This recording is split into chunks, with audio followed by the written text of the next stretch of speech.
ẹ̀yin tèmi ǹjẹ́ ẹ tún ti gbọ́ o nípa ìjà èyí tó ń lọ láàrin àwọn onímọ́tò nurtw àti àwọn onímárúwá. èyí ló ṣokùnfà tí arákùnrin onímárúwá fi jáde o tó fi wá sọ̀rọ̀ àti nípa ìwà tí Tafa Sego hù pẹ̀lú wọn o. ẹ wo arákùnrin ti jáde o, ó ti sọ ọ̀pọ̀lọpọ̀ ọ̀rọ̀.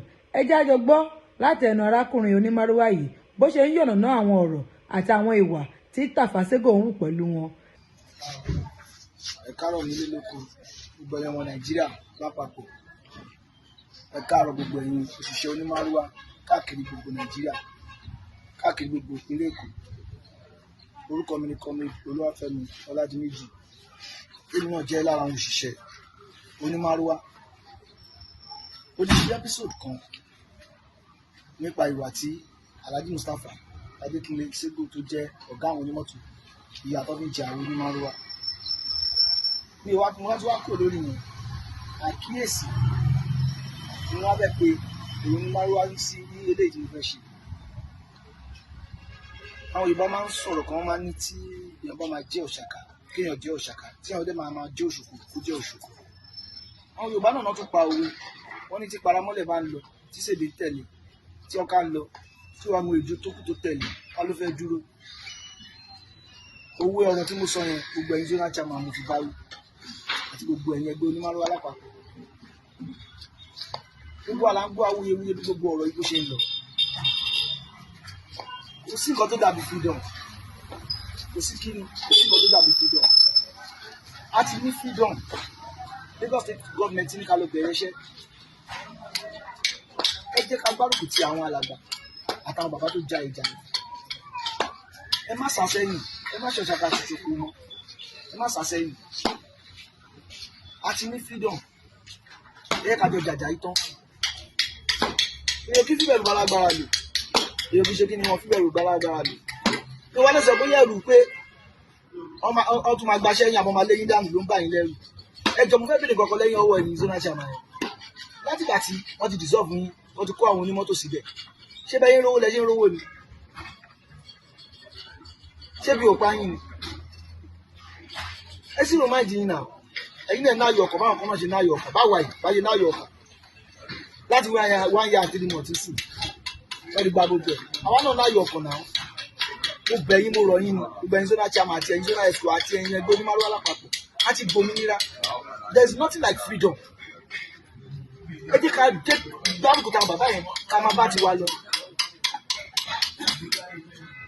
Alhaji Baki, Alhaji Gaji, Alhaji Taubalinda, Maka ọ̀gá ni ẹ́, Pásítọ̀ Olúfúnmiláyọ̀, Ọlámárúwá, àtẹ̀yìn gbogbo zona chairman tó kù, àtẹ̀yìn zona exco. Ẹ jẹ́ ká dúró táwọn bàbá yìí. Ẹ má sàsẹ́yìn, ẹ má yẹ kó dìgbà tó di pé tọ́gbẹ́ títí tọ́ba ní kọ́ lọ bẹ̀rẹ̀ iṣẹ́ ẹ̀ṣẹ̀ máa jáde gbà ẹ̀yin náà play party ti ní. Ẹ jẹ́ kó rí yín, ẹ jáde, ẹ zero mind yín, ẹ jẹ́ ká jọ jàjà freedom, ẹ jẹ́ ká jọ jàjà yìí. Ìyá yìí pọ̀. Wọ́n ṣe kò ní márúwá tí ní kan ti operate náà. Gbogbo ìdíwọ́ 36 states ní márúwá ti ní operate.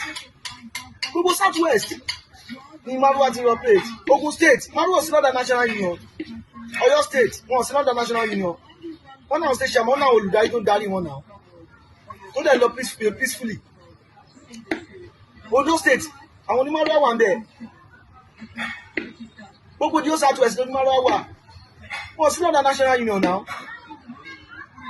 Wọ́n ń dá ṣiṣẹ́ wọn ni. Ṣé báwọn kan náà jàjà yìí wọ́n gbòmìnira yìí? Ẹ jẹ́ ká fọ́ pàwọ́ papọ̀ káwọn náà gbòmìnira yìí. Àwọn kan ti gbà. Ẹ jẹ́ ká support wọn. Ẹ má sàsẹ́yìn. Ẹ má dùn lọ pé ẹbí máa pa yín, ẹbí máa pa wọ́n yín. Ṣé bí ò pa yín ni? Àgbà wọn ti gbaṣẹ́ lọ́wọ́ yín. 1 year and 3 months lè tán ti gbaṣẹ́. Ṣé ti torí ẹ̀kú? Advice mi ni fún yín o. Ẹ dìde, ẹ jẹ́ ká jọ gbárùkù tàwọn pípì. Kò ṣe bí ìjà o, ní advice ká lọ jà o, or ká protest o. No, ẹ jẹ́ ká jọ support àwọn bàbá yìí. Nígbà tó jàjà yìí, ká jọ gbòmìnira yìí because kò ń ṣàwọn nìkan ló fẹ́ ṣiṣẹ́ yìí. Iṣẹ́ kan freedom tó gbà kò ń ṣàwọn nìkan. Èmi àtẹ̀yìn yìí náà lájọ máa ṣe iṣẹ́ yìí. Because àwa ní ọmọ ẹgbẹ́ yẹn gbogbo. Àwa náà lájọ máa ṣiṣẹ́ yìí. Ẹ jẹ́ ká jọ jáde. Ọ̀rọ̀ mi ò jù bẹ́ẹ̀ lọ. Orúkọ mi ni Kọ́mi Fẹ́mi Ọládìméjì. Thank you and God bless you. ọ̀rọ̀ lẹ ti gbọ́ látẹnu arákùnrin yìí o. This is DIGINAIJA TV. Don't forget to subscribe, like and share. Bó bá ṣe máa lọ láwọn máa mú wá sétí ìgbọ́ yín. Ẹ ṣé o, ó dìgbà kan náà.